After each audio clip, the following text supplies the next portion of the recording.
El narcisista sano, el intérprete de los estados de ánimo. En octubre de 1915, el gran explorador inglés Sir Ernest Henry Shackleton ordenó el abandono del barco Endurance, que había quedado atrapado en un témpano de hielo en el Antártico durante más de 8 meses, y comenzaba a hundirse. Para Shackleton, esto significó renunciar a su gran sueño de dirigir a su equipo en el primer cruce por tierra del continente antártico. Esta debía haber sido la culminación de su ilustre carrera como explorador, pero ahora pesaba en su mente una responsabilidad mucho más grande, la de llevar sanos de vuelta a casa a los 27 hombres de su tripulación.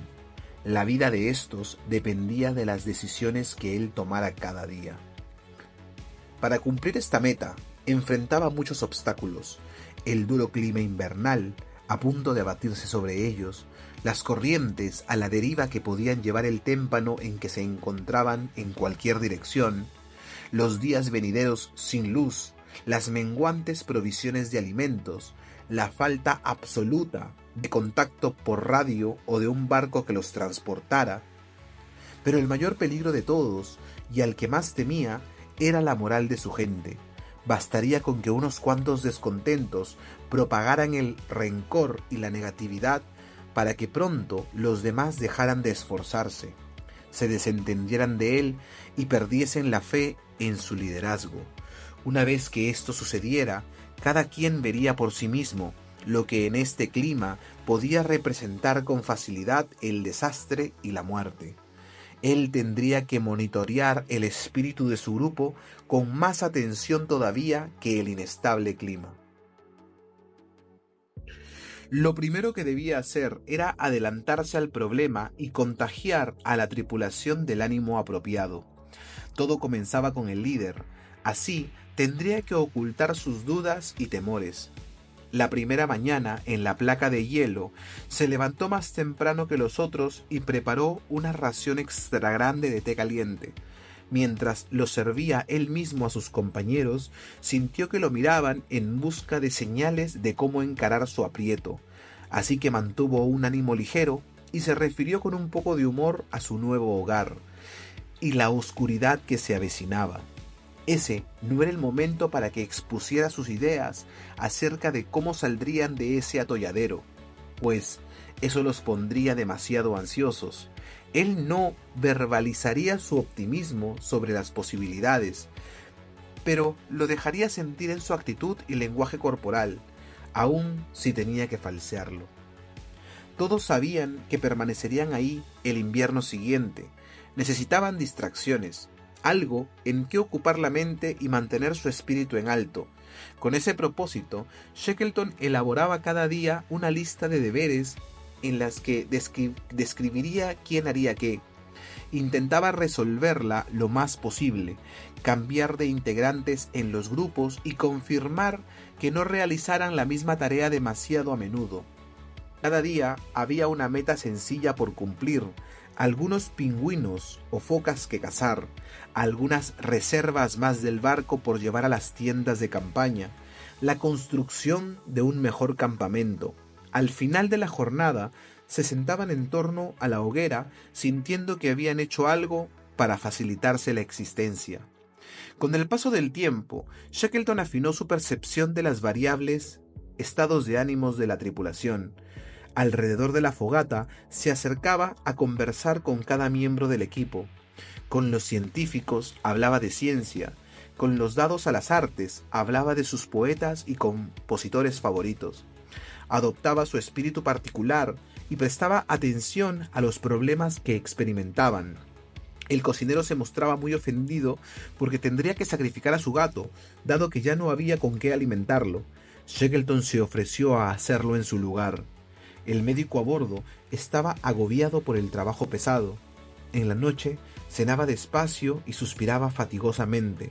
Cuando Shackleton hablaba con él, sentía que cada día se deprimía más, sin hacerle sentir que estaba rehuyendo a las labores. Shackleton modificó la lista para asignarle tareas más ligeras, pero igualmente relevantes. Pronto advirtió algunos eslabones débiles en el grupo. El primero de ellos era Frank Hurley, el fotógrafo del barco. Era bueno en su trabajo y nunca se quejaba de tener que ejecutar otras tareas, pero era tan presuntuoso que necesitaba sentirse importante.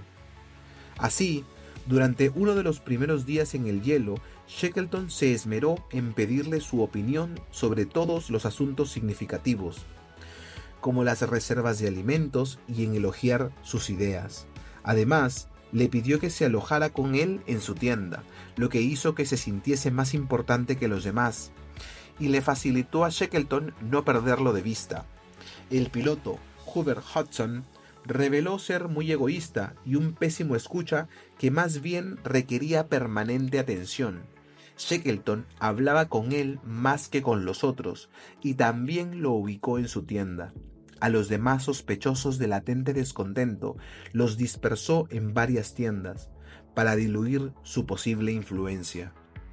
Conforme transcurría el invierno, redobló su atención. En ciertos momentos sentía la aburrición de sus compañeros por la forma en que se conducían y en el hecho de que cada vez hablaban menos entre sí. Para combatir esto, organizaba eventos deportivos en el hielo durante los días sin sol y diversiones en las noches. Música, bromas, narración de historia, se celebraban rigurosamente todas las festividades. Los interminables días a la deriva eran ocupados con momentos estelares, y Shackleton distinguió pronto algo notable. Su equipo estaba decididamente alegre e incluso parecía disfrutar de los desafíos de la vida en un témpano de hielo sin rumbo fijo. Cuando el témpano en el que estaban se volvió peligrosamente pequeño, dispuso a sus compañeros en los 3 pequeños botes salvavidas que habían rescatado del Endurance. Debían dirigirse a tierra. Mantuvo juntos los botes y tras afrontar las feroces aguas, lograron desembarcar en la vecina isla Elefante, en una angosta playa. Mientras inspeccionaba ese día la isla, resultó claro que las condiciones eran hasta cierto punto peores que en el témpano. El tiempo estaba en su contra. Shackleton ordenó al instante que se preparara un bote para intentar llegar, por riesgoso que fuera, al más accesible y deshabitado tramo de tierra en el área. La isla Georgia del Sur, a 1300 kilómetros al noreste. Las posibilidades de llegar allí eran remotas, pero ellos no sobrevivirían mucho tiempo en la isla Elefante, expuestos al mar y con muy pocos animales que sacrificar. Shackleton debió elegir con cuidado para este trayecto a los otros 5 tripulantes, aparte de él. La selección de Harry McNeish fue muy extraña. Era el carpintero del barco y el miembro de mayor edad de la tripulación. Con 57 años, podía ser gruñón y se tomaba mal el trabajo intenso. Aunque este sería un gran viaje, muy pesado en su pequeño bote, Shackleton temió dejarlo atrás. Lo puso a cargo de acondicionar el bote para el recorrido. Con esta tarea, se sentiría personalmente responsable de la seguridad del navío, y en él, la travesía, su mente estaría ocupada en las condiciones de navegación. Durante el viaje, Shackleton notó que el espíritu de McNeish flaqueaba, y de repente el hombre dejó de remar. Fue un momento peligroso. Si le gritaba a McNeish o le ordenaba que siguiera remando, quizás éste se mostraría más rebelde aún, lo cual era poco recomendable con tan pocos hombres juntos por tantas semanas y con tan poca comida en su haber. Shackleton improvisó, detuvo el barco y ordenó que pusieran a hervir leche para todos. Aseguró que todos estaban cansados, incluso él, y que debían reanimarse.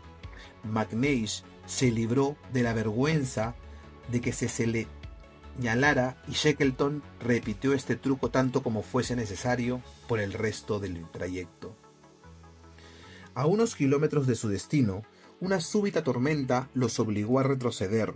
Mientras buscaban desesperadamente una nueva vía de aproximación a la isla, un pajarillo revoloteó encima de ellos con intención de aterrizar en el bote. Aunque se empeñó en mantener su acostumbrada serenidad, Shackleton la perdió de pronto.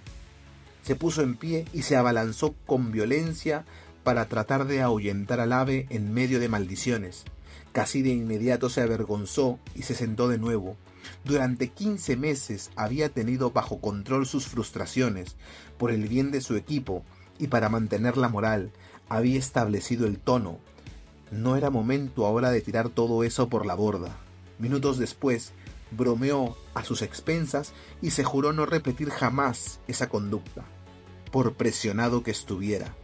Luego de un viaje en pésimas condiciones marítimas, el minúsculo bote logró hacer tierra en la isla Georgia del Sur, y varios meses después, con la ayuda de los balleneros que trabajaban ahí, todos los compañeros restantes en la isla Elefante fueron rescatados.